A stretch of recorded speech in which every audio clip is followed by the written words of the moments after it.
remis séjour à l'Assemblée générale extraordinaire ont exprimé leur indignation et leur colère face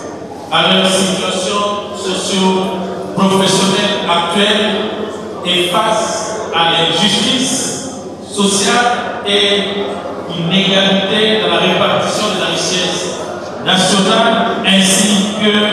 le manque d'une politique salariale cohérente. Les conditions de précarité sociale dans lesquelles vivent les médecins les réduisent à la plus basse expression et les rendant incapables de se prendre en charge ni des membres de leur famille en cas de maladie et autres circonstances de la vie. Le gouvernement de la République est resté insensible aux revendications des médecins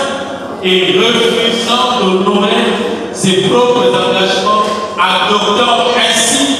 un silence cadavérique, reléguant au dernier rang et social du médecin congolais, avec une perte de plus de 70% du pouvoir d'achat de leur rémunération, et cela s'ajoute les écarts récurrents de la paix impactant négativement la vie et le social du médecin congolais, entraînant des situations déplorables sur le paiement des loyers, sur la scolarité des enfants, ainsi que des pénalités instaurées par les banques pour ceux ayant contracté des crédits au niveau des banques. La situation des médecins se dégrade au jour le jour sous ces silences coupables, ainsi que l'inaction du gouvernement de la République, et cela devenant intenable sur la situation générale des médecins et inacceptable. Et comme cela ne suffisait pas, la couverture santé universelle avec la gratuité et la maternité vient entraîner un effet inverse sur la situation des hôpitaux. Alors que l'article 8 de la Convention stipule que le Fonds de solidarité de la santé doit payer 100% des factures des actes dûment prestés, mais qu'est-ce que nous constatons sur le terrain? Ce sont que des attentes qui sont réduits de fois de 30 à 40% des factures sans aucune explication qui sont payées dans les structures. C'est pourquoi le médecin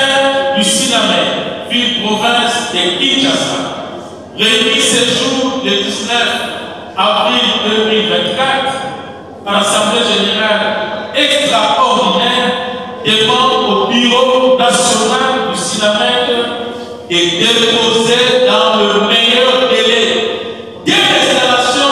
du nouveau gouvernement un cahier de charges